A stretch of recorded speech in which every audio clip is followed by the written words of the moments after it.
Hello, this is Professor Bailey with our next lecture in elementary statistics, specifically focused on Chapter 1.3, the design of experiments.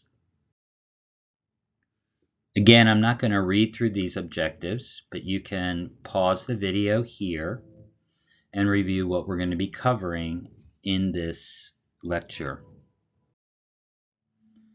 The first thing we want to look at is terminology in experiments.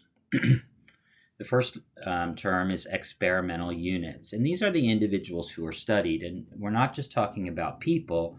This could be anything. You could be studying a drug, you could be studying a virus. So experimental units may be people, they may be animals, they may be plants, they may be things, etc. When the experimental units are people, they are called subjects.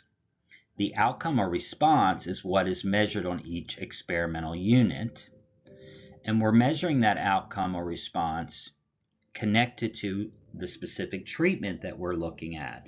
And treatments are the procedures applied to each experimental unit to make some observation. Again, this is all based on our question, our theory, our hypothesis, and then we design an experiment to try to narrow down the focus on just that treatment so that we can make some inferences based upon what the outcomes of a specific treatment are. Let's look at an example that may help this a little bit better. So scientists want to determine which of three types of seed will result in the largest wheat yield. They conducted the study as follows. They prepare three identically sized plots of land with similar soil types. So these are the experimental units. The land is actually the experimental unit that they're going to apply the treatment to. Okay, the treatment is the type of seed. And so, again, they had three types of seed. These are the treatments. They're planting each type of seed on a different plot and choosing the plots at random. Again, the randomness kind of assures that they haven't, that one plot is not better than another plot, etc. Hopefully, again, you want the experimental units to be as homogeneous as possible. Then they water and fertilize the plots in the same way, so that, again, trying to eliminate other variables which might have an impact on the outcome. They harvest the wheat and they measure the amount grown on each plot. If one type of seed produces substantially more or less wheat than the others, then that one is clearly better or worse than the others. Now, the word clearly here is a little bit strong, and again, you always want to have a devil's advocate approach when designing experiments or observational studies, so that you think about what other possible variables, characteristics, in this case of the land, that might have impacted our outcomes, so that you're being really cautious before you make a strong inference that this seed is better or whatever you are studying. A randomized experiment is a study in which the investigator assigns treatments to the experimental units at random, which we just saw in the last study. So here we have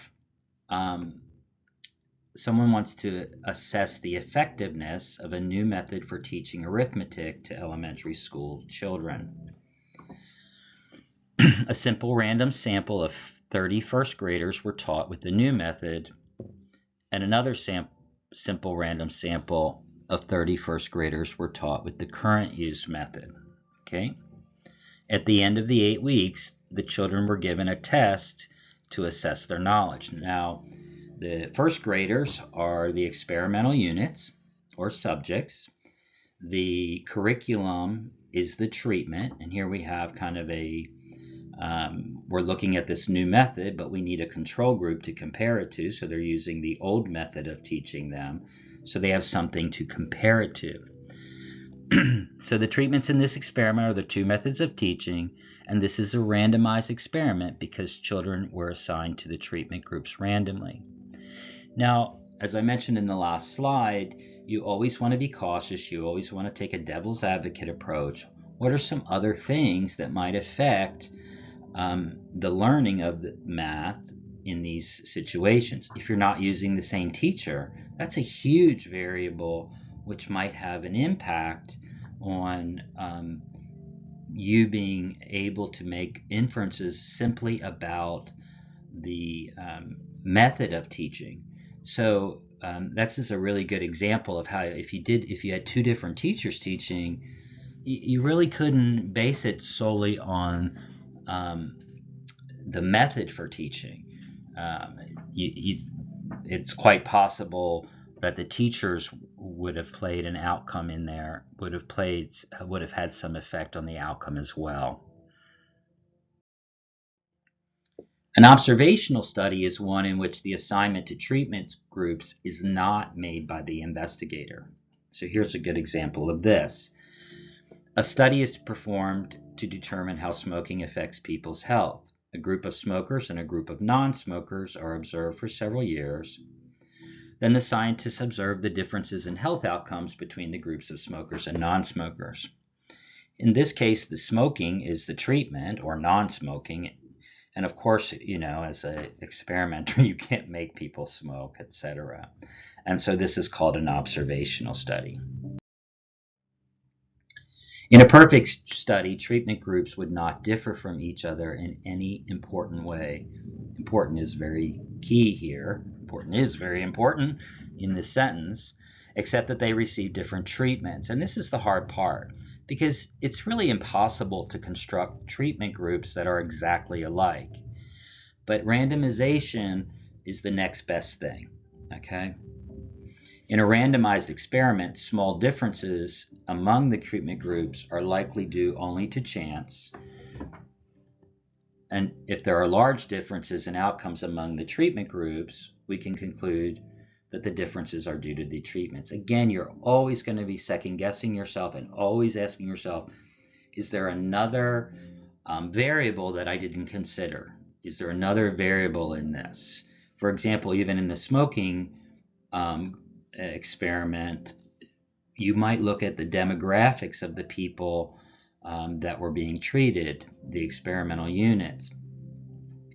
Maybe in the smoking group, they were mainly men versus women, which would impact the health outcomes, because we know that men and women have different likelihoods of getting certain illnesses, etc. You might look at the age. If the non-smoking group was younger than the smoking group, this would have an impact as well. So even though you're picking groups at random, I guess the smoking group isn't really so true about random picking because you're either smoker or not. But if there are other variables in those treatment groups, in those experimental units, you really have to be aware of that in order to confidently make inferences about your experiment and the treatment. Scientists reported the results of a study to determine whether a new drug called raltegravir is effective in reducing levels of virus in patients with HIV. The patients were divided into two groups, where one group was given raltegravir and the other group was given a placebo. In the drug group, 62% of the subjects had reduced levels, but only 35% of the placebo did. Because this study was randomized, it is reasonable to conclude that the difference was actually due to the drug. Again, here, it's quite possible by just selecting the treatment groups at random for the drug versus the placebo, that you had an age difference, a gender difference, or other differences. So you always want to be making sure, even while your primary focus is on checking the effectiveness, in this case, of a drug, you want to make sure that other variables are relatively similar in each of the treatment groups so that you can have, again, greater confidence in reporting your results. A double-blind experiment, this is where the investigators nor the subjects of the experiment know who's been assigned to which treatment. When investigators or subjects know which treatment is being given, they tend to report the results differently. Therefore, experiments should be double-blinded whenever possible. We interpret things based upon our perspective. And so if I know this group is getting the drug and this one isn't, I may be looking for signs that they're doing better, and almost that hope or desire to see an improvement may lead me to make positive observations that aren't really true. And could be the opposite effect. If I know a group is getting the placebo, then I might be more scrutinous to see what are bad things or not good things that are happening. In randomized block experiments, let me start over here. In a completely randomized experiment, there's no restriction on which subjects may be assigned which treatment. In some situations, it may be desirable to restrict the randomization a bit. This can be accomplished with a randomized block experiment. Let me read the example, and then I'll compare this to what I was just talking about with the last one. Imagine that 2 reading programs are to be tested in a school that has children in grades 1 through 4. If the children are assigned at random, it is possible that one of the programs will end up with more 4th grade readers, and since they tend to be better readers at this age, they will give that program an advantage. This possibility can be avoided by randomizing the students within each grade separately. So in the last experiment, they could have done some randomized block experiment as well by doing blocks of gender, by doing blocks of age, etc., or maybe even blocks of, current health status or something like that, or even the amount of virus in a system. So a lot of experiments, although they're randomized, will be more of a randomized block experiment so that you don't skew the results. And this is a great and simple example of blocking by grades 1, 2, 3, and 4, making sure you have equal numbers of students in each of those grades in each of the test subjects, experimental units. In this experiment, each grade would constitute a block, and the subjects within each block are randomly assigned a treatment. In general, observational studies are less reliable.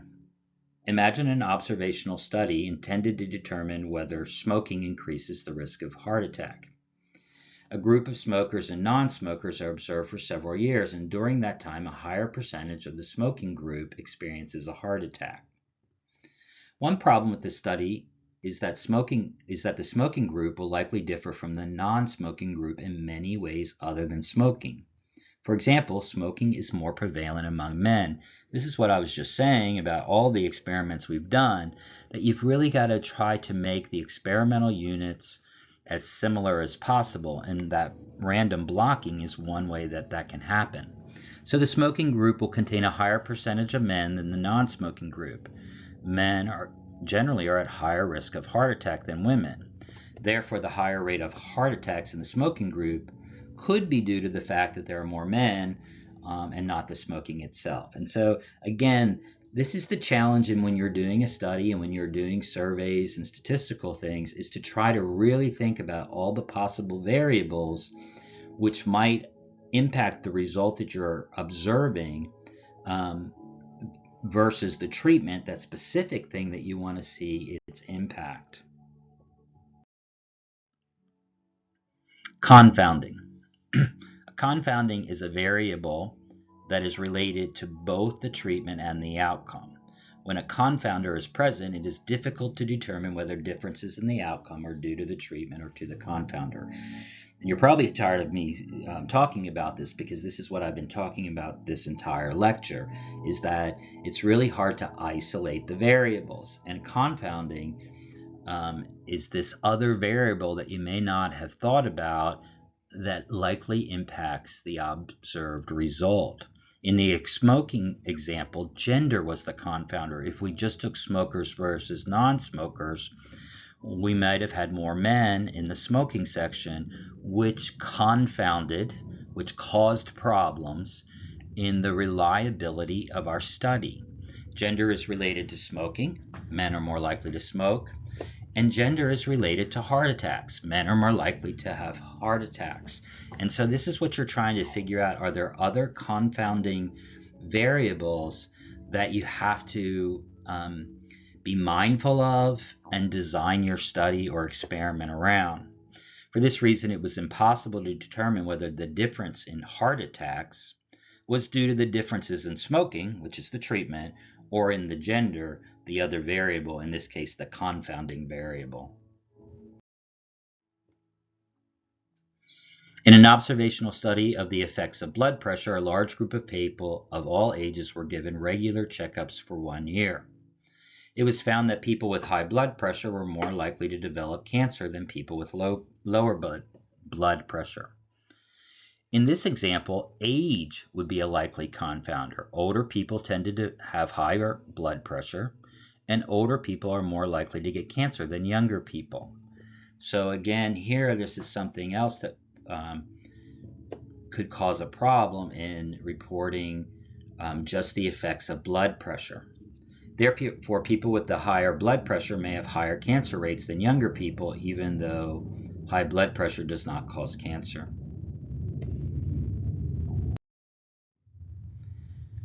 So this is a good time to just stop and pause. I'm not going to read through these. These are really for you to kind of stop and see if you understand the material up at this point. So hit pause, read through these, and then answer the questions in each of these. Again, this is the time to hit pause, and I'm just going to move through these pretty rapidly. But this is a good time to check your understanding.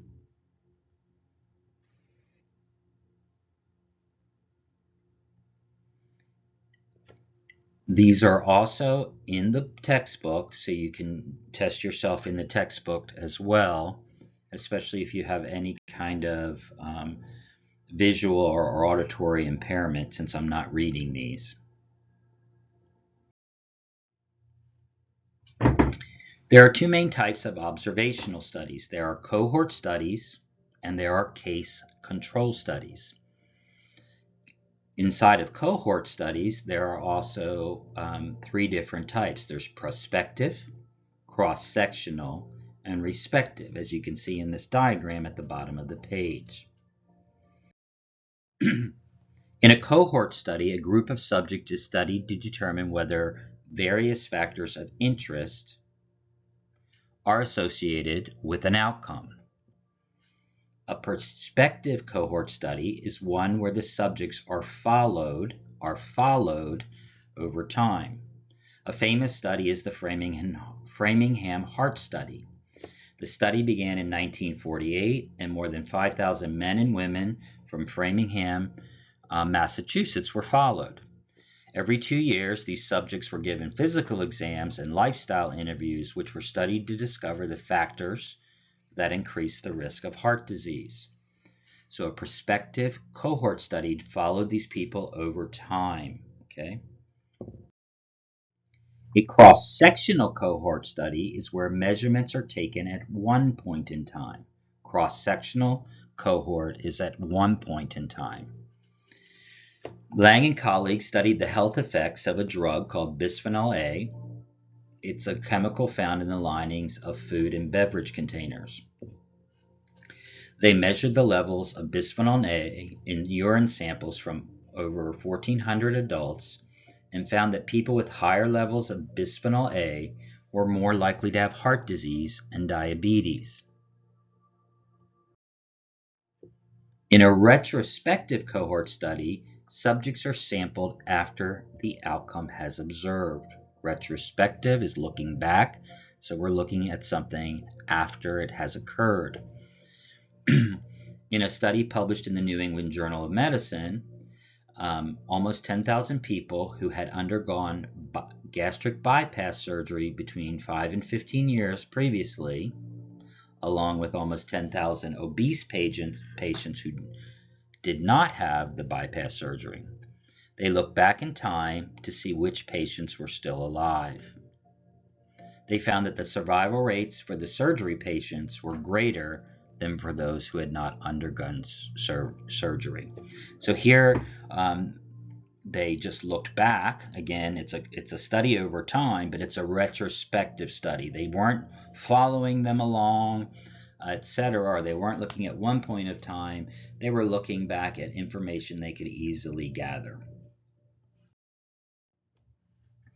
In a case control study, two samples are drawn where one consists of people who have the disease of interest, the cases, and the other consists of people who do not, the controls. The investigators look back in time to determine whether a factor of interest differs between the groups. Nielsen conducted a case control study to determine whether exposure to pesticides is related to brain cancer in children.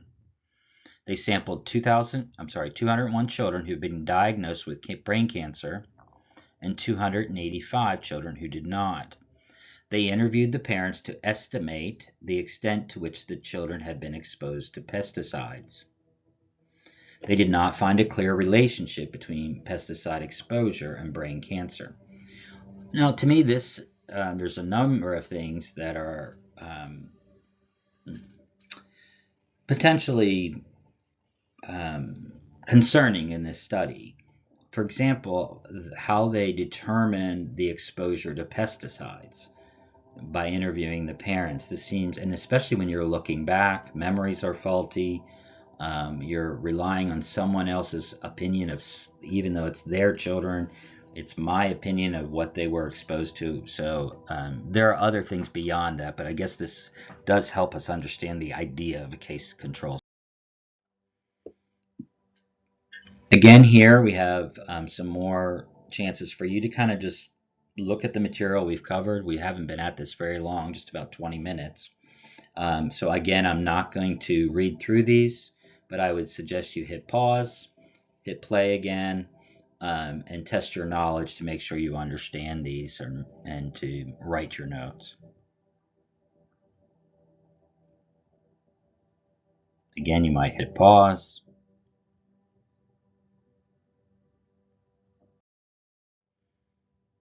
Here's another one. Read through this, hit pause, and answer the question.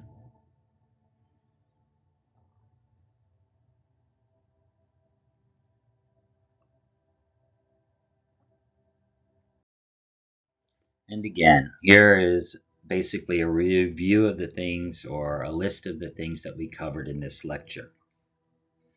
You might want to make sure that you understand these things, and if not, go back and make sure that they're in your notes.